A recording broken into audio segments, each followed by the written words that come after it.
une toute nouvelle vidéo, je suis trop contente de vous retrouver et aujourd'hui on va parler d'un sujet un peu plus important, un peu plus sérieux, c'est mon aménagement avec mon copain, comment est-ce que ça marche, comment est-ce qu'il faut s'organiser. Je vais te donner plein de petits conseils de copine. Donc voilà, je vais te laisser avec la suite de la vidéo. Alors, pour commencer, on va commencer par toi en tant que personne. Tu es quel genre de personne? Est-ce que tu es une personne plutôt indépendante et mature? Est-ce que tu te sens prête de partir du cocon familial? Et est-ce que tu as envie de commencer une nouvelle vie toute seule? Ou bien, est-ce que tu es une personne qui est un peu plus retenue, qui veut encore rester chez papa et maman parce que tu ne te sens pas prête de partir et tout simplement tu as envie de profiter encore de cet amour-là tous les jours?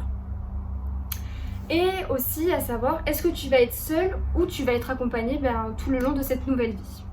Donc, on va partir de moi, ce que j'ai vécu, donc de ma situation amoureuse. Il faut savoir que quand tu es en couple, il faut savoir si tu es plutôt un couple indépendant ou si tu es plutôt un couple, assez proche, assez soudé. Parce qu'il y a des couples qui s'aiment, mais ils font chacun leur vie de leur côté et puis ils se retrouvent quand ils ont envie. Et il y a d'autres couples où c'est vraiment on est tout le temps ensemble. Alors aussi ce que vous attendez l'un de l'autre et ce que vous voulez vous apporter chacun dans cette nouvelle vie. Donc une fois que vous avez pu répondre à vos questions, soit seul, soit accompagné, à partir de là tu peux continuer avec le reste des questions à te poser. Donc là on va vraiment se baser sur ce que moi j'ai vécu. Comme ça, on est sûr que je dirai pas de bêtises et moi, c'est ce qui m'a finalement aidée. Donc au début, c'était en terminale, donc au lycée, on se posait énormément de questions sur notre vie future avec mon copain. Il faut savoir qu'on est un couple énormément proche, on est vraiment soudés, un peu comme des frères et sœurs, meilleurs amis, enfin bref, on partage vraiment tout ensemble. Donc ça, c'est un point assez positif étant donné que nous sommes sur la même longueur d'onde. Donc ça, c'est plutôt super. Et donc je vous disais que là on commençait vraiment à se poser des questions, on allait commencer à partir à faire nos études sur Bordeaux, donc il fallait faire campagne Bordeaux tous les jours, donc les réveils assez tôt le matin, donc ça c'était des questions qu'on se posait assez et on se disait aussi si on vivait ensemble. Donc ça c'est la première question qu'on s'est posée. On a commencé à parler de projets futurs parce que oui, on est jeune mais on a des projets. Je trouve ça assez positif finalement et plutôt cool. Donc on a commencé à parler de ce qu'on aimerait faire ensemble, tous nos projets finalement. Donc ça c'était vraiment le début, la première chose qui a commencé à faire qu'on avait envie de se mettre ensemble. Plus sérieusement, on a commencé à faire nos petits films du genre moi je veux ça dans l'appartement, moi je veux faire ça, si on était ensemble on ferait ça. Enfin bref, vous voyez le genre, j'en suis sûre que vous l'avez déjà vécu. Vous faites vos petits films là, on va faire ça comme ça va être comme ça, enfin bref.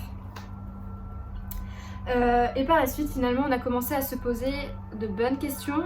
Et la première question qu'on s'est posée c'est par rapport à l'argent. Pardon. Par rapport à l'argent, comment est-ce qu'on va pouvoir percevoir de l'argent, comment est-ce qu'on va pouvoir percevoir des revenus finalement tous les mois. Alors petite Lou. Alors on s'était dit on peut travailler les week-ends et on peut travailler pendant les périodes scolaires. Donc là ça va nous faire un premier revenu. Et ensuite on s'est dit que faire des études supérieures, donc on s'est dit écoute, études supérieures, on peut toucher des aides. Donc merci l'État, on a eu le droit à une bourse chacun, donc ça revenait en plus du premier revenu que je vous disais, qui était un petit salaire. On avait notre budget à deux, on s'est dit ok, donc maintenant on a un budget, mais il faut aussi parler de dépenses. Donc les dépenses principales, ça va être ce qu'on va manger. Donc on a fait à peu près, on s'est dit par mois on va essayer de mettre 150 €, on va essayer de mettre un peu plus. Comme ça au moins on n'aura pas un budget assez serré. Du coup on a commencé à enlever ce budget course, voir combien il allait nous rester. Est-ce qu'avec ce qui va nous rester, on va pouvoir se faire plaisir de temps en temps? Et est-ce qu'on va pouvoir aussi mettre de côté? Parce que c'est quand même assez important, on arrive à un âge où il faut commencer à mettre de côté parce que t'as une vie future. Donc forcément il faut que tu aies un peu d'argent sur ton compte. Donc ça c'est vraiment des questions qu'on s'est posées. Je suis désolée, je regarde là parce que j'ai mon ordinateur avec toutes mes petits trucs listés. Donc voilà, on a commencé à faire des simulations pour voir si on allait avoir suffisamment d'argent. Donc une fois que ça s'est rentré en compte, il était l'heure de parler à nos parents. Alors au début, il faut savoir qu'on faisait comment dire, des sous-entendus. On disait ah là là, ça serait bien que avec Marvin, on vive sur Bordeaux, ça serait plus simple pour nous. Donc bref, on faisait des petits sous-entendus comme ça. On est très malins pour faire ça, hein, je vais pas vous mentir. Et un jour, on a commencé à parler très sérieusement, comme quoi on voulait s'installer ensemble, qu'on voulait notre intimité, on voulait grandir ensemble, enfin bref. Et là, on a commencé à dire que on avait déjà commencé à travailler ça dans son petit esprit et qu'on avait commencé à regarder combien on pouvait gagner par mois et combien on pouvait dépenser. Est-ce qu'il était faisable de vivre finalement tous les deux dans un appartement. Donc par chance, il faut savoir qu'on a des parents aimants et compréhensifs, tout en nous disant attention, la vie c'est pas rose, il y a des faces cachées que vous ne voyez pas en étant nos enfants, parce que forcément quand tu es chez papa et maman, tu vois pas tout ce qu'eux ils payent, et il y a des bonnes choses et des mauvaises choses à savoir. Donc ça, on était prévenus, on le savait, parce que bien évidemment, après ça dépend comment est-ce que notre vie de famille est organisée. Mais moi je payais pas quand j'allais chez le médecin, je payais pas quand j'avais besoin de médicaments. Enfin vraiment, c'était mes parents qui payaient mes transports en commun. Enfin vraiment, ça on se rend pas compte, mais ça rentre dans le budget, hein. Donc voilà. Donc ils ont eu énormément de bienveillance, bien évidemment, c'est leur rôle de parents de nous accompagner. Donc ça a été plutôt sympa. Aussi à savoir, ce qui a aussi aidé mes parents, c'est que ça faisait déjà 4 ans que j'étais avec mon copain. Ils le connaissaient, ils savaient très bien comment est-ce qu'il était, ils savaient que c'était une personne bienveillante, aimante, et en plus de ça, une personne bosseuse, et pas une personne qui allait vagabonder à droite et à gauche, et que voilà quoi, il allait pas profiter de la situation. Donc voilà, aussi à savoir, lui il avait 18 ans et moi j'avais 19 ans, donc nous étions majeurs. Donc finalement nous étions en droit de partir chez nos parents, mais tant que tu peux rester chez papa et maman et que ça pose pas de problème et que tu te sens bien comme ça, ne précipite pas les choses, parce que c'est vraiment quelque chose d'unique dans une vie finalement. Donc prends ton temps, sois prêt pour partir. Il faut savoir que durant notre période scolaire et pendant les vacances scolaires, on travaillait vraiment très dur, parce qu'il fallait bien évidemment acheter de quoi aménager notre appartement. Donc il faut savoir que on en a parlé à notre famille, du coup on a pu avoir des meubles de seconde main.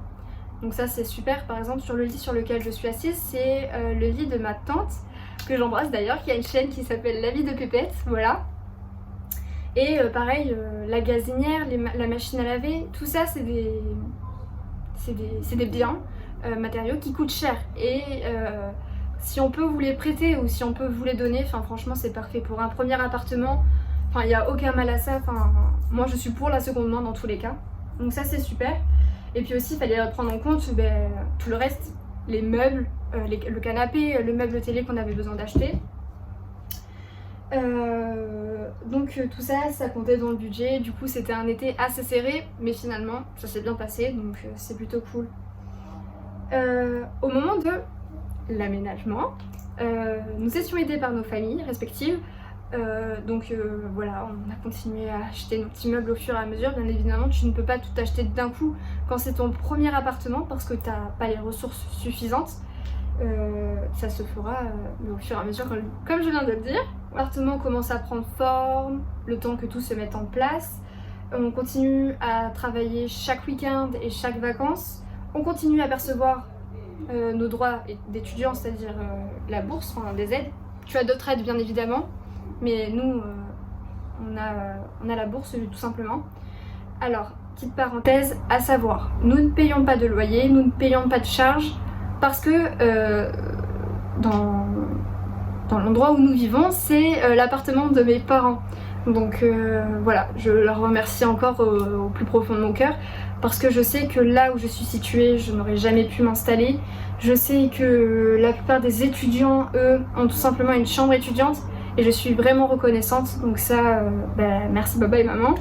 Et puis voilà, faut savoir que sur Bordeaux, les loyers sont chers. Donc faites attention à ça aussi. Au niveau organisation, au début c'est très compliqué, on savait pas exactement gérer notre portefeuille. Pareil, par rapport aux courses, on achetait en quantité parce que on se disait il faut ça. Mais non en fait, on n'est que deux. Et au niveau du budget, ça allait finalement, mais on n'avait pas besoin d'acheter autant. Je peux vous faire une autre vidéo sur ce genre de discussion, organisation, course, budget aussi. Et donc ça c'était une petite erreur, mais bien évidemment il n'y a pas de livre qui existe en disant il faut faire ça. Donc ça a été de notre propre expérience. Il faut savoir aussi que nous n'étions pas, et nous ne sommes toujours pas, de grands cuisiniers. On apprend au fur et à mesure. Il fallait aussi discuter de qui allait faire quoi à l'appartement. Donc c'est simple, au début on a dit toi t'aimes faire quoi? Moi j'aime plus faire la vaisselle, moi j'aime plus faire le ménage. Donc on a vraiment dit ce que chacun préférait pour pouvoir avoir une bonne organisation et une bonne entente, pour pouvoir avancer correctement finalement. Et par la suite on a ressenti le besoin de trouver une activité sportive. Parce que finalement nos journées elles étaient quoi? Régulées à aller en cours, rentrer, manger, faire du ménage, dormir. Voilà. Donc on s'est dit, tu sais quoi, après les cours, le soir, on rentre, on fait nos devoirs, on goûte et on va à la salle de sport. Donc là, on s'est posé énormément de questions, pareil par rapport au budget, et il y a une chaîne qui s'appelle le Basic Fit, qui est énormément connue. Donc généralement, c'est de grandes salles de sport qui ne coûtent pas très cher, mais elles sont souvent blindées, si je peux le dire, en ce terme, parce que c'est le cas, voilà. Donc on s'est dit, on fait quoi? On va dans une salle où il y a beaucoup de monde, où c'est pas très agréable de faire son sport, et on paye peu, finalement, par mois. Ou est-ce qu'on paye plus cher, où il y a moins de monde, et on pourra finalement avoir des coachs sportifs pour nous. Donc on s'est tourné vers notre salle de sport, qui est l'Orange Bleu. Nous avons payé 29,99 € par mois chacun. Donc là ça commence à faire un budget. Au début tout se passait bien, c'était cool et tout. Mais il se trouve que on s'est rendu compte que c'était vraiment compliqué parce que du coup on rentrait tard. Du coup on se couchait tard, on n'avait pas un sommeil récupérateur. Après pour les cours c'est compliqué et tu peux pas vivre comme ça finalement sur fatigue. Enfin c'est pas contre-productif. Donc voilà. Je trouve aussi que nous avons eu une envie commune. Ça a été d'adopter un petit chat qui s'appelle Luna. Luna, mon petit chat, Loulou. Voilà, on a eu une envie commune, c'était d'adopter un animal de compagnie. Pareil, on s'est posé énormément de questions. On est étudiant, on est jeune, on sait qu'on va avoir envie de voyager, on sait aussi qu'on part pendant les vacances scolaires, on sait aussi qu'on sort les week-ends, on sait que... Enfin, bref, il y a un tas de choses. L'animal, il faut le nourrir, il faut l'amener chez le vétérinaire. C'est un petit être vivant, il faut savoir aussi ce qu'on en fait. Donc pareil, simulateur, budget, enfin une fois qu'on savait qu'on pouvait avoir l'animal, on savait aussi comment nous étions avec nos animaux. Donc lors de chercher un chaton, il se trouve que ça a été assez compliqué parce que les gens ne font plus confiance aux étudiants ou à n'importe qui d'ailleurs, à cause de tous ces animaux qu'on retrouve sans famille et qui sont ramenés dans les fourrières, dans les SPA. Donc voilà, donc encore une fois nous avons eu de la chance, la voisine de mes parents a eu une portée et il y avait notre petite Luna dedans. Voilà, ça a fait un petit animal en plus, je dis pas non. Et maintenant, où est-ce que nous en sommes? Nous avons trouvé un mode de vie qui nous correspond totalement, nous sommes très heureux. Voilà, on est deux personnes complètement comblées. On continue à travailler les week-ends et les périodes scolaires pour continuer bien évidemment à percevoir de l'argent. On continue aussi à recevoir une bourse car nous continuons nos études supérieures. On continue notre sport, mais nous avons arrêté la salle de sport parce que ça faisait un budget et comme je vous disais c'était bien trop compliqué au niveau de l'organisation, enfin du moins pour le moment. Du coup par chance mon copain a eu pour son anniversaire des matériaux de sport.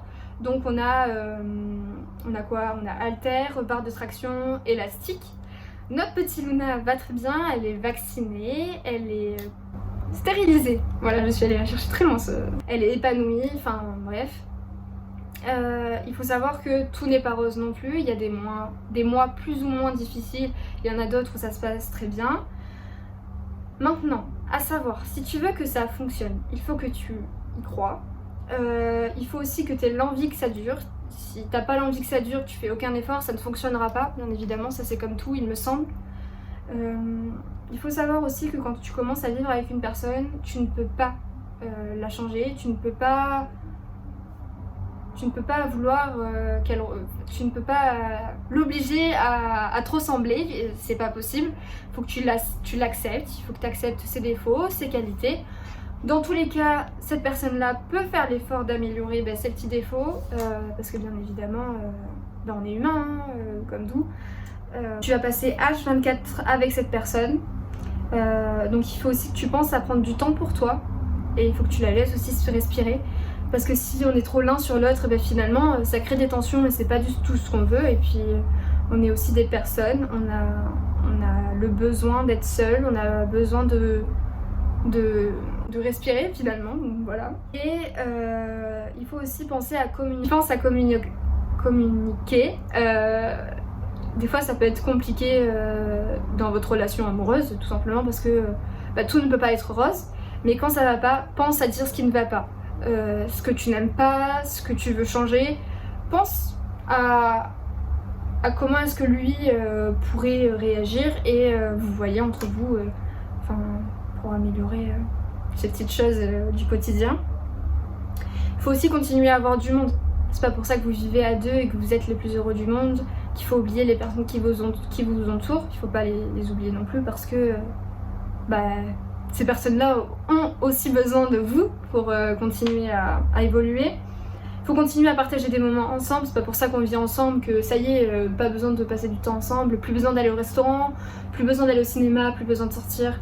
Non, pas du tout. C'est une flamme entre nous et il faut que la flamme elle continue à... Il faut pas qu'elle s'éteigne.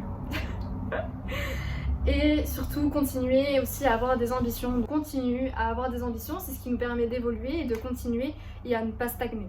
En gros, dans tout ça, c'est que je suis une jeune femme épanouie, que je suis avec mon copain maintenant depuis 6 ans.